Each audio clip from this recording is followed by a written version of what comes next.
Bismillahirrahmanirrahim. Students, today I will teach you a lesson of English of class 7th. Student, open your book, page number 65, lesson number 11. The great mind Newton. Listen to me carefully. In 1642, an extremely weak baby was born in Lincolnshire. The baby was so weak that everybody feared he would not be able to survive even for a week. 1642 में एक खासा कमज़ोर बच्चा पैदा हुआ Lincolnshire जगह पर. यह बच्चा इतना कमज़ोर था कि हर एक खौफज़दा था कि वो चंद हफ्तों भी ज़िंदा नहीं बचेगा. द बेबी सर्वाइव्ड, बच्चा ज़िंदा रहा, एंड लिव्ड फॉर 84 ईयर्स, और वो ज़िंदा रहा 84 साल. Early days of his life passed under constant medical care. शुरू की ज़िंदगी उस बच्चे ने गुजारी मुस्तकिल मेडिकल ट्रीटमेंट के ज़ेर असर, यानी ज़ेर इलाज रहा. His weak head and neck had to be supported by a special collar of leather. उसका कमज़ोर सर और कमज़ोर गर्दन को सहारा दिया करते एक ख़ास किस्म का चमड़े का कॉलर था, वो लगाया जाता. Later on, बाद में, that weak head proved that it contained one of the greatest scientific minds the world has ever known. बाद में इस बच्चे ने साबित कर दिया, इस दिमाग ने साबित कर दिया कि ये अजीम साइंसी दिमागों में से, दुनिया के अजीम साइंसी दिमागों में से एक था और जो हमेशा याद रखा जाएगा. This man whose name was Isaac Newton, इस शख्स का नाम इसाक न्यूटन था. Brought a great change in man's concept of the universe. ये एक अजीम तब्दीली लेकर आया दुनिया में, कायनात के बारे में इंसान का जो आइडियाज़ थे, ख़यालात थे, उनमें. During the early years of his life, ज़िंदगी के इब्तदाई अय्याम में, Newton showed no sign of genius. Newton ने कोई भी ख़ास जहानत का ज़्यादा मुजाहरा नहीं किया. He was brought up in poverty, वो गुर्बत में पला. एंड एट स्कूल, और स्कूल में he was considered an average student, और स्कूल में वो एक औसत दर्जे का तालिब इल्म था, यानी ना बहुत ज़्यादा वीक ना बहुत ज़्यादा genius. The gift he had appeared slowly, जो अल्लाह ताला ने उसको जिस इनाम से, जिस करम से नवाजा था, वो आस्ता आस्ता ज़ाहिर होना शुरू हुआ. Then there came a change in his educational career, फिर एक नुमाया तब्दीली आई उसकी तालीमी सरगर्मियों में. एट द एज ऑफ 18 साल की उम्र में, he was sent to Trinity College Cambridge for higher education. उसको भेजा गया ट्रिनिटी कॉलेज कैम्ब्रिज आला तालीम, आगे की तालीम हासिल करने के लिए. The great plague of 1665 disturbed the education of young Newton. बीमारी उस ज़माने में 1665 में प्लेग की बीमारी, जो एक बैक्टीरियल बीमारी है, ये फैली. इसने खासा डिस्टर्ब किया, असरअंदाज हुई ये बीमारी उस न्यूटन की एजुकेशन पे. A horrible period of 3 months came to an end with the loss of thousands of lives. ये खौफनाक अरसा 3 माह का आखिरकार ख़त्म हुआ हज़ारों लोगों की ज़िंदगियां लेने के बाद. यानी इस बीमारी ने, प्लेग की बीमारी ने हज़ारों लोगों की ज़िंदगियां ले ली, और आखिरकार 3 महीने बाद ये दौर ख़त्म हुआ इस बीमारी का. द यूनिवर्सिटी वॉज क्लोज्ड, इस दौरान यूनिवर्सिटी बंद रही. And Newton had to stay at home with his mother, और न्यूटन को अपनी माँ के साथ घर में ठहरना पड़ा। He had enough time for thinking and reading, उसे काफ़ी वक्त मिला सोचने समझने पढ़ने का। This period of deep study at home held Newton a great deal to embark on the journey of greatness. ये जो बहुत गहराई में उसने मुताला किया घर पर, जो उसको काफ़ी टाइम मिल गया घर पर, उसने न्यूटन की बड़ी मदद करी। उसको उसका जो अज़मत का सफ़र था, उसकी जो शोहरत का सफ़र था, उसमें apart from other remarkable qualities, दूसरी नुमाया खूबियों के अलावा न्यूटन हैड 2 वंडरफुल गिफ्ट्स। अल्लाह ताला ने न्यूटन को 2 हैरत अंगेज़ इनामात से नवाजा था। One was the great power of concentration, एक उसके अंदर बहुत ये पावर ऑफ कंसंट्रेशन यानी बहुत ख़ास तवज्जो देता था, वो हर बात के ऊपर हर चीज़ का मुताला करता था। And other was a remarkable and untiring quest for working out problems, और दूसरे उसके अंदर एक नुमाया जो अल्लाह ताला ने उसको इनाम से नवाजा था, वो था कि वो मसाइल को हल करने की अनथक कोशिश करता था। उसको जुस्तजू रहती थी, वो हर मसले को गहराई में लेकर जाता था और उसके बारे में सोचा समझा करता था। In ancient times people had a strange belief about the sun, the moon, the stars and the planets. पुराने वक्तों में, कदीम ज़माने में लोग हैरत अंगेज़ अकीदे रखते थे सूरज के बारे में, चाँद के बारे में, सितारों के बारे में और सैयारों के बारे में। Planet, सैयारे। They believed that these heavenly bodies possessed heavenly qualities. उनका अकीदा था कि ये भारी अजसाम इनमें पाई जाती हैं बहुत भारी भारी क्वालिटीज़, ख़ासियतें, and were quite different from the earth and earthly things. और ये तमाम भारी अजसाम काफ़ी मुख्तलिफ हैं ज़मीन से, और ज़मीनी अजसाम ज़मीनी चीज़ों से। Newton surprise the people of his time bye presenting new ideas about the universe. Newton ने हैरत ज़दा कर दिया लोगों को अपने वक्त के पेश करके नए आइडियाज़, ख्यालात कायनात के बारे में। It was the site of a falling Apple, ये एक सेब के गिरने का मंजर था। It is sad that gave Newton the idea about gravitation. सेब के गिरने से न्यूटन ने पेश कर दिया अपना नज़रिया कशिश के बारे में।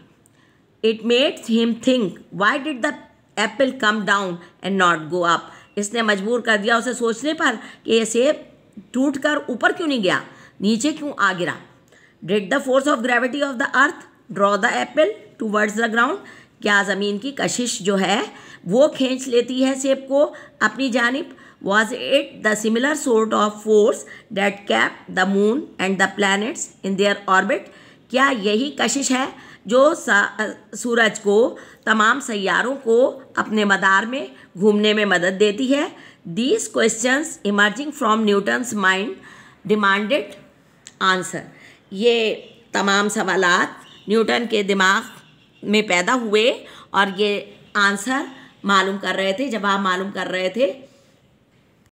He began to work on the problems. इन मसाइल पे उसने काम करना शुरू करा। And within a few years, और चंद सालों में ही he succeeded in working out the laws of motion and gravitation. वो कामयाब हो गया काम करने में और उसने पेश कर दिए हरकत के तमाम उसूल और नज़रियात और कशिश शकल के बारे में सब बताया। Newton also invented a new system in mathematics. Newton ने एक नया निज़ाम मैथमेटिक का भी ईजाद किया। It is known as the calculus, जो कैलकुलस के नाम से मशहूर है। He use this system to prove his theories about light and gravity. उसने इस निज़ाम को इस्तेमाल करा साबित करने में अपने नज़रियात रोशनी के बारे में और ज़मीन की कशिश के बारे में। With the help of a prism, एक मंशूर की मदद से, Newton did many experiment. Newton ने बहुत से तजुर्बात किए। Finally he succeeded in proving the fact that light is a combination of all the colours. आखिरकार वो कामयाब हो गया ये साबित करने में ये हक़ाइक़ कि रोशनी मजमुआ है तमाम कलर का यानी रोशनी तमाम रंगों से मिलकर बनी है। Each colour band it's in its own specific degree, हर रंग मुड़ता है इनताफ के बाद अपने ख़ास जाविये पर। When light is passed through a prism, जब अगर रोशनी को गुजारा जाए मंशूर प्रिज्म में से। He invented a new type of telescope, उसने एक नई किस्म का टेलीस्कोप भी ईजाद किया as well, which helped him in his observation, जिसने उसको मुशाहिदात करने में मदद दी। Newton tried to discover facts about the marvelous mechanism of the universe. Newton ने कोशिश करी दरियाफ्त करने की वो हक़ाइक़ ज़मीन के मेकैनिज़म के कायनात के तमाम शानदार मेकैनिज़म के बारे में। His greatest work Principia stand to this day, उनका अजीम काम प्रिंसिपिया आज भी मौजूद है as one of the greatest scientific book ever printed. उनकी एक अजीम किताब, उनकी एक साइंसी अजीम किताब में आज भी उनका काम तहरीर है। In this book Newton clarified and proved all that he had discovered about the movement of the planets and their satellites. इसमें न्यूटन ने वजाहत पेश की और साबित किया और दरियाफ्त किया कि तमाम सैयारे और उनके सैटेलाइट्स किस तरह घूमते हैं, किस तरह हरकत करते हैं। The book was written in Latin, ये किताब उनकी प्रिंसिपिया लातीनी ज़बान में है, which was the language of science and learning at that time. ये लातीनी ज़बान उस वक्त साइंसी ज़बान थी और उस वक्त जो तालीम ली जाती थी इसी ज़बान में, लातीनी ज़बान में ली जाती थी। It is quite difficult to understand the book which contain a great many mathematical formulae and equation. इस किताब को समझना जिसमें मैथ्स के बहुत से फार्मूले और इक्वेशंस दी गई हैं, इसे समझना निहायत मुश्किल है। Newton's theory of gravitational force proof that every particle in the universe has a gravitational attraction for every other particle. Newton के नज़रिए ने ये बताया कि कशिश सकल, जो कशिश की क़ुव्वत तमाम अजसाम में, तमाम पार्टिकल ज़र्रात में पाई जाती है कायनात में, वो कशिश रखती है। हर ज़र्रा दूसरे ज़र्रे से उसमें कशिश पाई जाती है। He showed how to determine the mass of the sun, उसने बताया किस तरह सूरज का मास मालूम किया जा सकता है, एंड द प्लैनेट्स और सैयारों का। He prove that the gravitational force of the moon and the sun causes tides in our ocean, उसने ये भी बताया और साबित किया कि ये जो कशिश की क़ुव्वत है चाँद की और सूरज की, इसकी वजह से मौजें, लहरें पैदा होती हैं हमारे समंदरों में। Presenting the law of motion in Principia, Newton said that if a body is in motion it would continue to move on in a straight line for ever. Newton ने अपना कानून पेश करते हुए बताया कि अगर कोई जिस्म हरकत में है तो वो तमाम उम्र हरकत में रहेगा स्ट्रेट लाइन में। It would not stop, ये नहीं रुकेगा, unless some force was applied to check it, जब तक कि उसके ऊपर कोई क़ुव्वत अमल ना करे, जब तक वो जिस्म अगर हरकत में है तो हरकत ही में रहेगा। The planets keep traveling at a fixed speed, जो सैयारे जो घूम रहे हैं वो एक ख़ास रफ्तार से मुस्तकिल जो घूम रहे हैं वो इसी कशिश की वजह से है। There is no opposite force, कोई वहाँ पे मुखालिफ क़ुव्वत या फ्रिक्शन, रगड़ की क़ुव्वत स्पेस में, खला में मौजूद नहीं है टू स्टॉप दैम, उन्हें रोकने के लिए। इसलिए सैयारे एक ख़ास स्पीड से कायनात में अपने महवर के गिर्द घूम रहे हैं। The question why they do not travel in a straight line, सवाल ये पैदा हुआ कि सैटेलाइट्स एक स्ट्रेट लाइन में ख़त मुस्तकीम में क्यों नहीं घूमते। Is answered bye Newton, Newton ने अपनी किताब इन द सेम बुक, अपनी किताब में, उसी किताब में इसका जवाब भी दिया है कि सैयारे ख़त मुस्तकीम में एक स्ट्रेट लाइन में क्यों नहीं चलते हैं, क्यों नहीं घूमते हैं। He said that the planet move in circular path, उसने बताया कि सैयारे दायरवी रास्ते पर हरकत करते हैं because of the gravitational force of their motion. कशिश की वजह से, जो अजसाम के दरमियान कशिश पाई जाती है, उस कशिश की वजह से सैयारे दायरवी रास्ते पर हरकत करते हैं खला में। Most of his theories were confirm by time. उसके नज़रियात वक्त के साथ साथ तस्लीम किए गए, उनकी तस्दीक हुई। आफ्टर न्यूटन्स डेथ, न्यूटन की मौत के बाद उनके ज़्यादातर नज़रियात जो थे उनकी तस्दीक हुई और वो सही साबित हुए। In 1705 Newton was honoured with the title of knighthood by Queen N.